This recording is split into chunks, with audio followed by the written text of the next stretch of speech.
So, hello guys. On this video, ipapakita ko naman sa inyo kung paano mag COP ng SCRB under ng Marina mismo.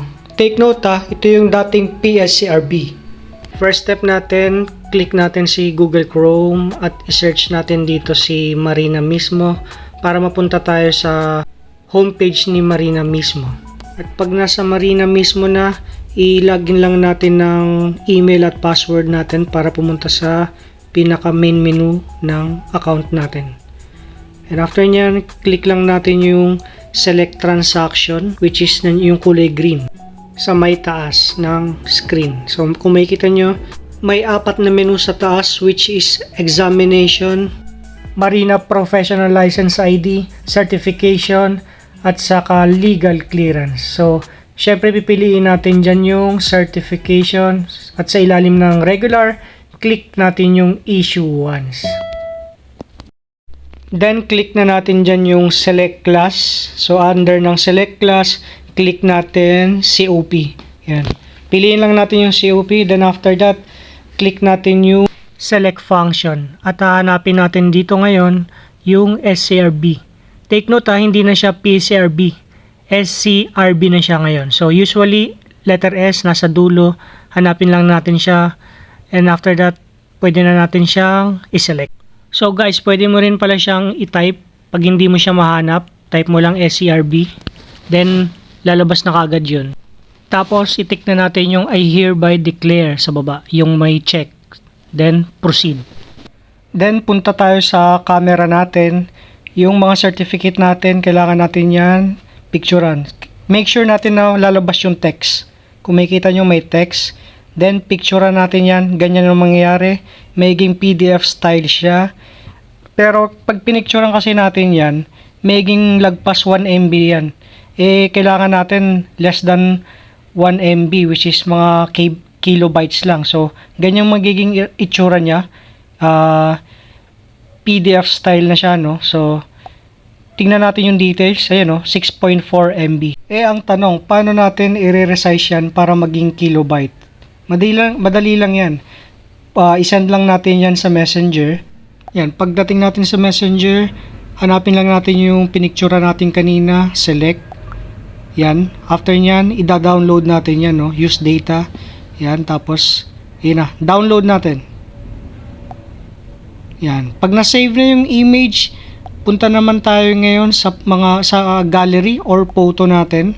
Then i-check natin ulit kung anong details niya. So 138 KB na lang siya.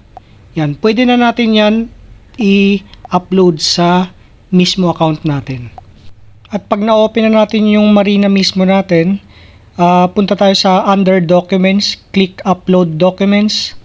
Lagyan lang natin ng label na SCRB, tapos description na SCRB din. Then, i-attach natin yung resize picture na pinictura natin kanina. So, yung 138 KB, i-attach lang natin. So, makikita mo, pwede mo nang i-save.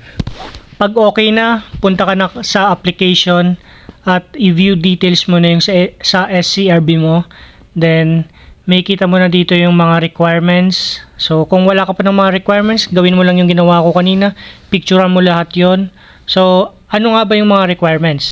Ang pinakauna dito yung 6 months na seagoing service mo, or which is yung binibigay ng company natin pag bumababa tayo, yung sea service.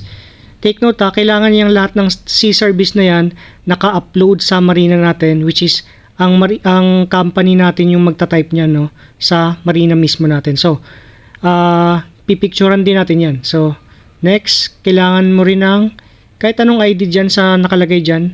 Ako, ang in-upload ko dyan, Simon's Book. Pwede na yon. Tapos, after nyan, kailangan natin lang mag-upload ng medical certificate natin. So, kung hindi pa tayo nakakapag-medical, kung hindi pa expire yung last na medical natin, pwede yon. Basta hindi pa expire, pwede mo siyang i-upload. Then, colored 2x2 picture in white polo within 6 months. So, kailangan mo mag-upload ng picture mo. Then, ito na yung certificate mo ng SCRB, no?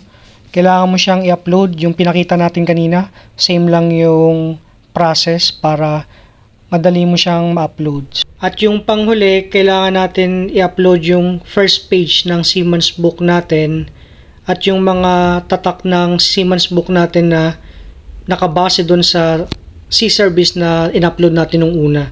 So, kailangan magkakasunod-sunod yan para hindi na tayo magkakaproblema sa huli. So, yan yung mga example. Yan yung in-upload natin kanina, yung pinakauna.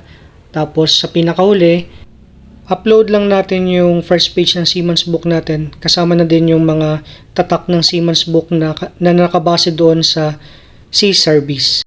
Kung nalilito kayo, nahihirapan, comment lang kayo dito. Then, subscribe na rin kayo. Tapos, like nyo na rin tong video na to para marami tayong matulungan. Basta, take note lang, issuance to para to sa mga na-expire ng SCRB or first time pa lang kumuha ng SCRB, no? So, kung refresher kayo, revalidation dapat. So, yun lang.